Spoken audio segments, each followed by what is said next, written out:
Un homme riche veut manger du renard pour son anniversaire. Le propriétaire de l'hôtel veut lui faire plaisir. Il a demandé à un vieux chasseur d'aller chasser dans les montagnes. Le vieux chasseur était très doué. Il n'a pas fallu longtemps pour attraper un renard. Mais il y avait des empreintes mystérieuses tout autour de la cage. Et une étrange bave. Le vieux chasseur se sentit bizarre mais n'y pensa pas trop. Il emmena donc sa proie au propriétaire de l'hôtel pour la lui livrer.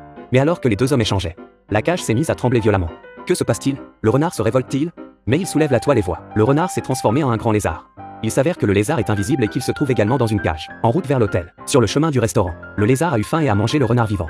Le renard se transforme en un gros lézard. Comment pouvait-il le dire à l'homme riche? Mais le propriétaire de l'hôtel était si éloquent. Il décrivit le lézard comme un dragon d'or à 5 griffes.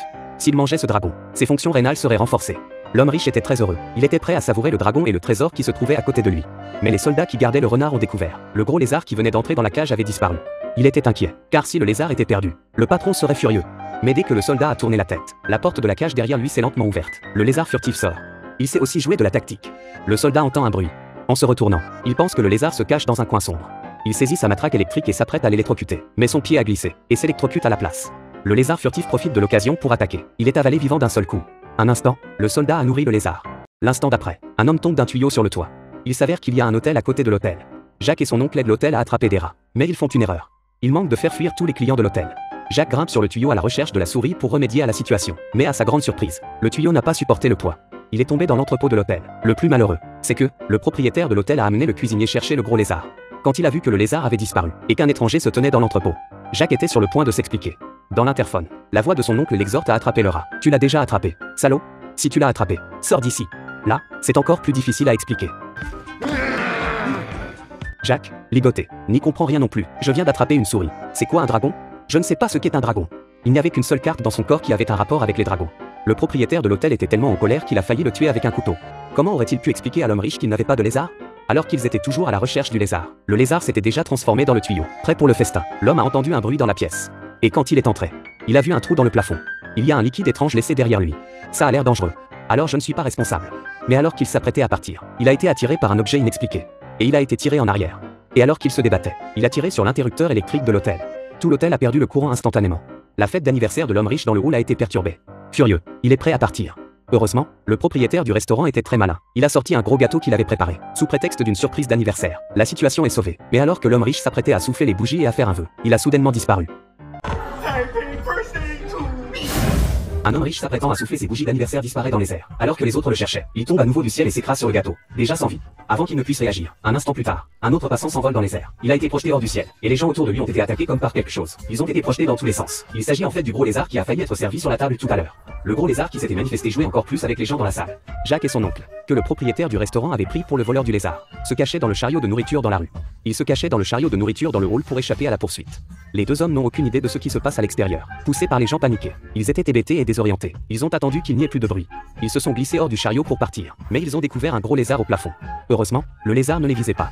Les deux hommes ont pu s'enfuir par le tuyau jusqu'à l'hôtel. Ils ont rapidement raconté ce qu'ils avaient vu à Marie, la directrice de l'hôtel. Le propriétaire de l'hôtel s'est également échappé par le conduit de ventilation. Le lézard s'est déjà occupé des autres personnes présentes dans l'hôtel. S'il ne s'enfuyait pas, il serait trop tard. Marie ne les croyait pas. Comment pouvait-il y avoir des monstres dans ce monde? Mais l'instant d'après, un touriste innocent est soulevé par le lézard. Ce spectacle choquant stupéfie Marie.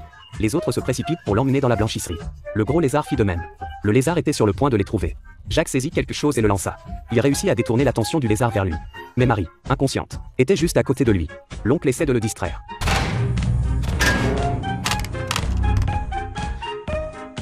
Le gros lézard entend le bruit et bat de la queue par surprise, voyant le gros lézard s'approcher. Le restaurateur est en larmes. Heureusement, Jacques a pris le fer à repasser à temps pour repasser la queue du lézard. Le gros lézard regarde le fer à repasser avec douleur et n'ose pas s'approcher. Jacques le confie à son oncle. Ce dernier part à la rescousse de Marie, toujours inconsciente. En conséquence, le coéquipier qui s'est enfui a accidentellement donné un coup de pied dans le câble. L'oncle, désarmé, n'a plus d'autre choix que de courir. Bien que le propriétaire de l'hôtel ait l'air gros, sa vitesse est inégalée. Mais sa vitesse est inégalée. Il est le premier à entrer dans l'ascenseur. Le temps que Jacques et son oncle tournent le coin de la rue. Jacques et son oncle tournent le coin de la rue et constatent que le propriétaire s'est déjà précipité dans l'ascenseur. Par égoïsme, il a appuyé sur le bouton de fermeture de la porte.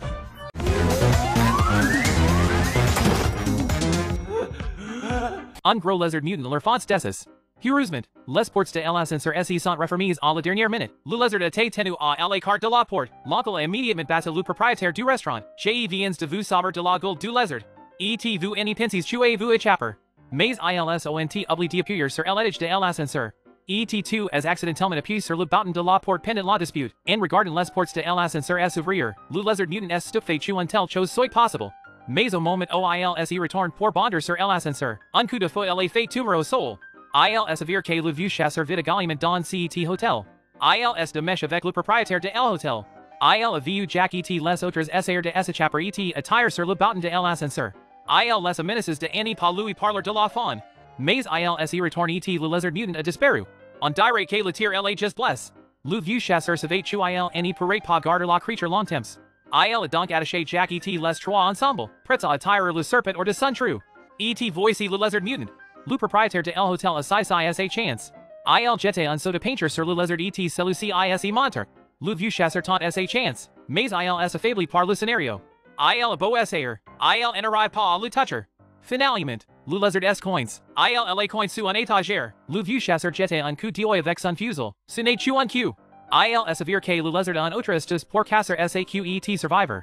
Le vieux chasseur appuyé le tueur. Jack et les autres. Que étant l'apad. Jack et les autres. Que étant l'apad. Si sont les bears. Si sont échappés sur le toit. Les lézards mutants ont dévoré les chasseurs vivants et si remettent en route. Les ont suivis jusqu'à la charpente en bois de l'insane. Le cadre en bois était sur le point de s'effondrer. S'avère que c'était le propriétaire de l'hôtel qui avait tiré. Son accord avec le vieux chasseur avait Tuesday tant de gens. Il n'y fallait pas tuer ils s'en sortent vivants. Mais le lézard mutant n'est pas mort. Il avait le propriétaire de l'hôtel vivant. Un autre lézard évolutif sort de ruines. Il s'en prend à Jack et aux autres. L'oncle savait que il n'y pourrait pas s'échapper. Il attire Jack et Lucy dans l'entrepôt. Utilisant les barreaux pour s'y coincer à l'intérieur. Il laisse le lézard derrière lui pour affronter le mutant. Mais le lézard mutant est trop féroce et, d'un seul coup, la porte s'ouvre. Jack Lucy est coincé et il n'y a pas d'échappatoire. Heureusement, le lézard est devenu trop gros. L'armoire que s'y trouvait à côté de lui southeast met en place. Et l'entrepôt est approvisionné en azote liquide. Jack est prêt à utiliser la paire du froid du lézard contre lui. Mais il est gravement blessé. Lucy est la seule à pouvoir espérer. Mais elle n'y peut pas le seul ever. 我鞋都抬不起来，怎么这么没用啊？难怪你男朋友会跟你分手，要是我也会跟你分手，全世界都会跟你分手啊！ Inspired par Jack, Lucy est passée à l'action. Elle réussit à congeler le monstre mutant avec de l'azote liquide. C'est instant termine. Jack regarde par la porte la brosse à chevaux de son oncle et s'y un homme chauve sort soudain d'un placard. Il s'avère que son oncle n'est pas mort, mais que sa perruque est tombée. Jack et Lucy aident leur oncle à prendre un nouveau départ.